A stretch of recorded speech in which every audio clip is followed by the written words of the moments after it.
Telangana CM Revanth Reddy గారు Gaddar awards ఇస్తామని చెప్తున్నారు. దాని నుంచి తెలుగు చిత్ర పరిశ్రమ నుంచి అంత స్పందన రాలేదంటూ నట్టికుమార్ గారు మాట్లాడుతున్నారు. అసలు ఆయన వ్యాఖ్యల వెనక ఏముంది, ఆయన ఏం చెప్తున్నారు అనేది ఇప్పుడు మనతో నట్టికుమార్ గారు ఉన్నారు. సార్తో మాట్లాడదాం. నమస్కారం నట్టికుమార్ గారు. సార్, తెలంగాణ సీఎం ఎవరైతే ఉన్నారో రేవంత్ రెడ్డి గారు గద్దర్ అవార్డ్స్ ఇస్తామని చెప్తున్నారు. కానీ తెలుగు చిత్ర పరిశ్రమ నుంచి అంత స్పందన రాలేదు అన్న వ్యాఖ్యలు వినిపిస్తున్నాయి. దీని గురించి మీరు ఏం మాట్లాడతారు?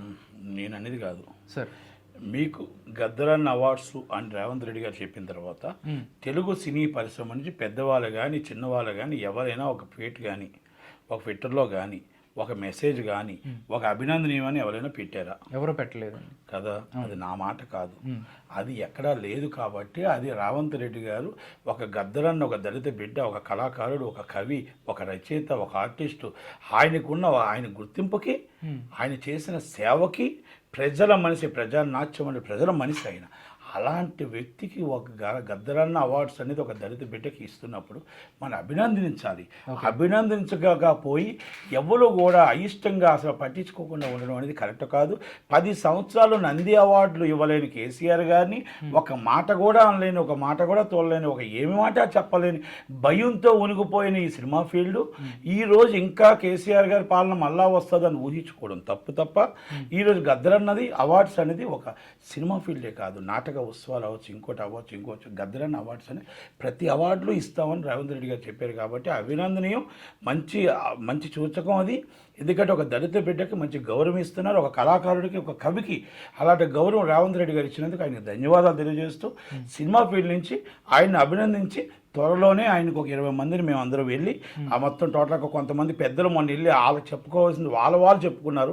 మా చిన్నవాళ్ళ బాధను చెప్పుకోవడానికి ఒక 20 మంది వెళ్ళి రేవంత్ రెడ్డి గారికి పర్సనల్గా ఇంటర్వ్యూ తీసుకొని అందరికి వెళ్ళి మేము మొత్తం మా కష్టాలని, మా బాధల్ని చెప్పుకుంటూ రేవంత్ రెడ్డి గారు ఆయన గద్దరన్న గారి అవార్డ్స్ ప్రకటించినందుకు ఆయనకి సన్మానం చేయడానికి కూడా మేము వెనకాడు. సార్, సార్, నంది అవార్డ్స్ ఏదైతే ఉన్నాయో నంది అవార్డ్స్ని అలాగే ఉంచుతూ నంది అవార్డ్స్ ఇస్తూనే దాంతోపాటు గద్దర్ అవార్డ్స్ కూడా ఇస్తే బాగుంటుంది అనేది సోషల్ మీడియా వచ్చి కొంతమంది చేస్తున్న విషయం.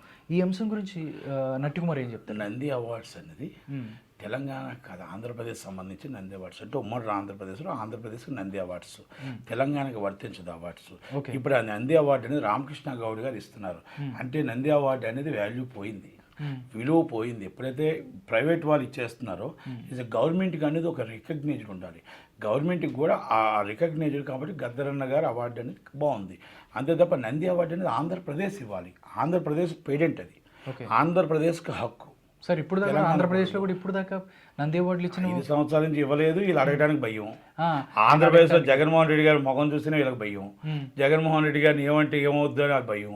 సినిమా రేట్లు ఎవరేమో అని భయం. సినిమా ఆపేస్తారేమో అని భయంతోనే వాళ్ళు ఉంటున్నారు. కాబట్టి ఇంకో 4 నెలలు ఒప్పుపడదాం, 3 నెలలు.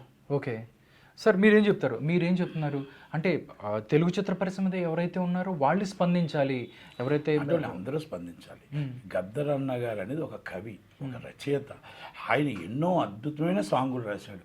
ప్రజల కోసం సేవ చేశాడు, ప్రజల కోసం పోరాడాడు. సినిమాల కోసం ఎన్నో సంవత్సరాల సినిమాలు ఉన్నాయి. దాంట్లో ఆయన సాంగ్స్లో ఆనిముత్యాలు ఉన్నాయి.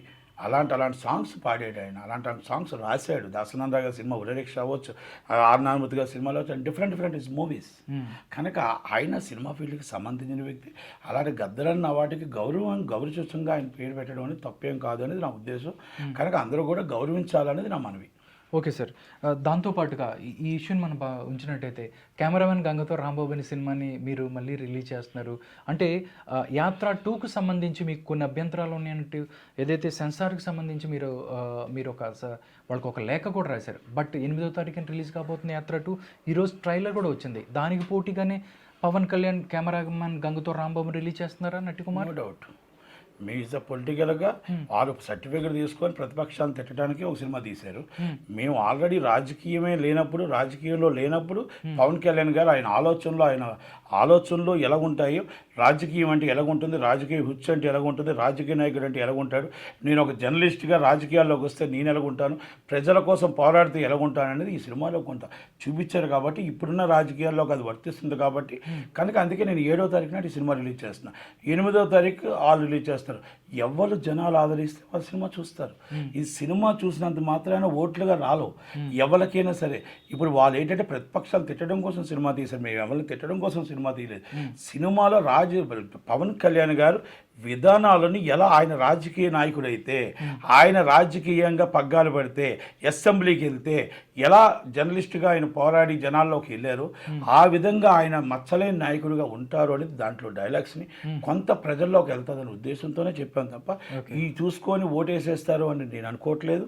అలాగే యాత్రను చూసుకొని ఓటేయరు, యాత్రని ప్రతిపక్షాన్ని తిట్టడానికి తీస్తున్నారు.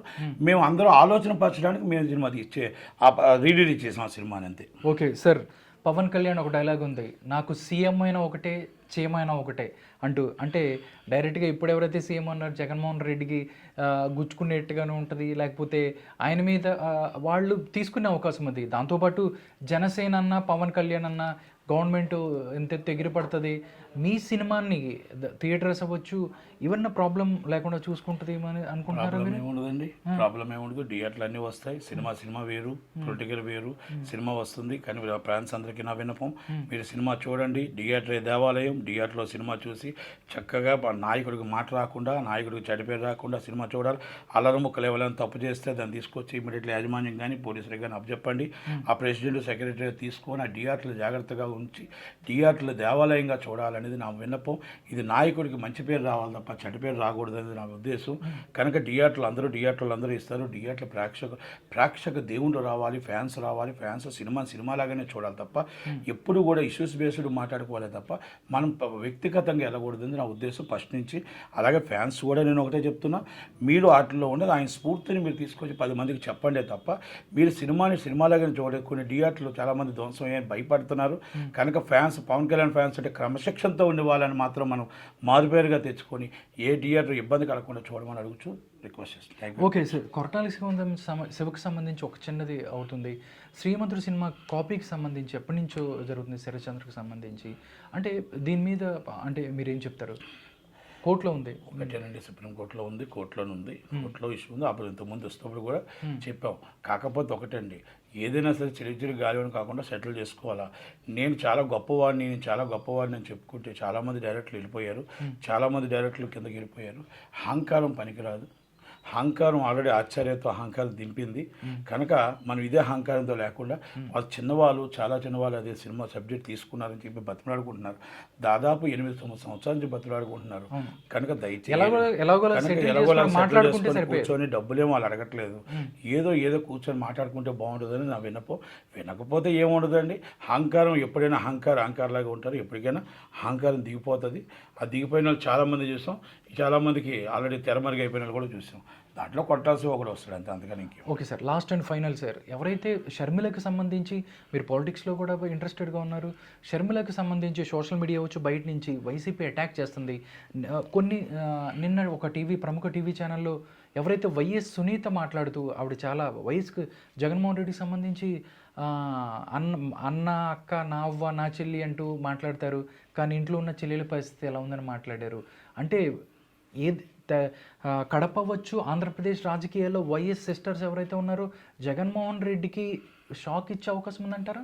షాక్ పక్కన పెడితే రాజశేఖర రెడ్డి గారి బిడ్డగా జగన్మోహన్ రెడ్డి గారికి ఎంత హక్కు ఉందో, షర్మిల గారికి అంత హక్కు ఉంది. వైఎస్ వీరేంద్ర రెడ్డి గారికి ఎంత హక్కు ఉందో వైఎస్ ఇంట్లో, వైఎస్ కుటుంబంలో, అలాగే సునీతమ్మకి అంతే ఉంది. కనుక మన సొంత చెల్లెళ్ళ మీదే అంత అసభ్యకరంగా ఈ ట్రోల్ చేస్తుండగా వాళ్ళు మాట్లాడుతుంటుంటే మనం ఖండించకపోవడం అనేది ఫస్ట్ తప్పు. మనం ఏం చేసినా అన్నకి చెల్లెలు కాకపోరు, చెల్లెలకు అన్న కాకపోరు. ఆమె మాట్లాడుతున్న మాటలన్నీ కూడా జాతీయ పార్టీ అధ్యక్షురాలుగా ఇష్యూస్ బేస్డే పార్టీ మీదే మాట్లాడుతుంది తప్ప వ్యక్తిగతంగా మాట్లాడలేదు. అది మనం సమాధానం చెప్పగలే తప్ప ఇష్యూస్ బేస్డే కుటుంబం మీద మనం వ్యక్తిగత దోషంలోకి చెప్పుకోలేని పరిస్థితుల్లో యూట్యూబ్లో ఇష్టం వచ్చిన పెయిడ్ ఆర్టిస్టులు పెట్టడం అనేది కరెక్ట్ కాదు. ఇవన్నీ కూడా మొత్తం జగన్మోహన్ రెడ్డి గారు చూసి ఇమీడియట్లీ వాళ్ళ మీద ఖండించి అరెస్ట్ చేసి రిమైండ్ చేస్తే బాగుంటుంది. అలాగే సునీతమ్మ నా ప్రాణానికి హాని ఉంది, నన్ను చంపేస్తారేమో అని భయం ఉంది. అలాంటి వ్యక్తి ఆ ఒక చెల్లెలు వచ్చి నాకు ప్రాణమైన హాని ఉందంటున్నారు, ఒక చెల్లెల మీద ఇష్టం వచ్చిందని చెప్తున్నారు. మీ సొంత చెల్లులకే మీరు రక్షణ కల్పించలేదు, మీ సొంత చెల్లులకే ఇలా ట్రోలింగ్లు జరుగుతుంటే రేపు ఆంధ్రప్రదేశ్ రాష్ట్ర అక్క చెల్లెమ్మలకు మీరు ఎలా మీరు అండగా నిలబడగలుగుతారు, ఎలా మీరు కాపాడుకోగలుగుతారు? సొంత కుటుంబంలోనే వాళ్ళకి రక్షణ లేదని బాధపడుతుంటే సామాన్య వ్యక్తులకి మీకు ఏం రక్షణ ఉంటుందనేది నా విన్నపం. అలాగే జగన్మోహన్ రెడ్డి గారు రాజకీయంగా ఎదుర్కోండి, రాజకీయంగా అందరూ ఎదుర్కోమన్నాడు తప్ప ఇష్యూస్ బేస్డ్ మాట్లాడు తప్ప ఇలాగ ఈ వ్యక్తిగతంగా అనేది కరెక్ట్ కాదనేది నా ఉద్దేశం, నా విన్నపం. అది జగన్మోహన్ రెడ్డి గారు అర్థం చేసుకొని ఇమీడియట్గా ట్రోలింగ్స్ ఆపి వాళ్ళ మీద యాక్షన్ తీసుకుంటారని అనుకుంటున్నాను. Thank you very much. Okay sir. 7వ తారీఖున కెమెరామెన్ గంగతో రాంబాబు రాబోతుంది. 8వ తారీఖున యాత్ర 2 ఏదైతే మీరు ఆపాలని అన్నట్టుగా మీ దాని మీద మీరు ఒక లేఖ కూడా ఇచ్చారు. యాత్ర 2 సినిమా చూసే అవకాశం ఉందా నట్టి కుమార్ గారు? ఏమన్నా నేను సినిమా చూడనండి, నా ప్రయత్నం నాది ఉంటుంది. న్యాయ పోరాటం చేస్తాను, సర్టిఫికేట్ ఇస్తే ఎవరిని వదలను. కన్ఫర్మ్ నాకు రూల్స్ అండ్ రెగ్యులేషన్స్ ప్రకారం నేను కోర్టుకు వెళ్తాను. ఆ రూల్స్ అండ్ రెగ్యులేషన్స్ అమెండ్మెంట్స్ ఉంటాయా లేకపోతే ఏంటి అనేది నేను ఫ్యూచర్ మళ్ళీ రేపు ఈ సినిమాకి జరిగింది ఇంకో సినిమా జరగకుండా కంపల్సరీ కోర్టుకు వెళ్ళి కోర్టులో న్యాయం గెలిచేదాకా ఆ అమెండ్మెంట్స్ ఏంటి, ఆ రూల్స్ అండ్ రెగ్యులేషన్స్ ఏంటి, ఆ సినిమాలు 70 సినిమాలు ఉంటుండగా ఈ సినిమా ఇంత అర్జెంటుగా చూడాల్సిన అవసరమే వచ్చింది, మరి బుక్ చదవకుండా సంసారం ఎందుకు ఇచ్చారు, మరి ఎదుటి వాళ్ళని తిట్టడం కోసం ఇచ్చారు, ఇవన్నీ కూడా నేను హైకోర్టు వారిని ఆశ్రయిస్తూ న్యాయ పోరాటం చేసి ఎట్టి వరకు సుప్రీంకోర్టు దాకా వెళ్ళాను సరే ఈ గైడ్లైన్స్ ఏది వర్తిస్తుందో ఏది కరెక్టు అనే దాని మీద నీకు న్యాయ పోరాటం చేస్తానని మాత్రం వినిపిస్తాను. చూద్దాం సార్ ఏం జరుగుతుందో. ఏదైతే యాత్ర 2కి సంబంధించి యాత్ర 2 మీద తనకు ఒక అభ్యంతరాలు ఉన్నాయని చెప్పి సెన్సార్ బోర్డును ఆశ్రయించిన నట్టి కుమార్ గారు దాని తర్వాత యాత్ర 2 8వ తారీఖున రిలీజ్ కాబోతుంది. దీని మీద ఆయన అవసరమైతే న్యాయ పోరాటం చేస్తాను, సుప్రీంకోర్టుకి వెళ్తాను, హైకోర్టు లేదా సుప్రీంకోర్టుకి వెళ్తాను, ఎలాంటి కండిషన్స్లో దీనికి సర్టిఫికెట్ ఇచ్చారు అనే దాని మీద న్యాయ పోరాటం కొనసాగిస్తాను అంటున్నారు. చూద్దాం రానున్న కాలంలో ఏం జరగబోతుందో.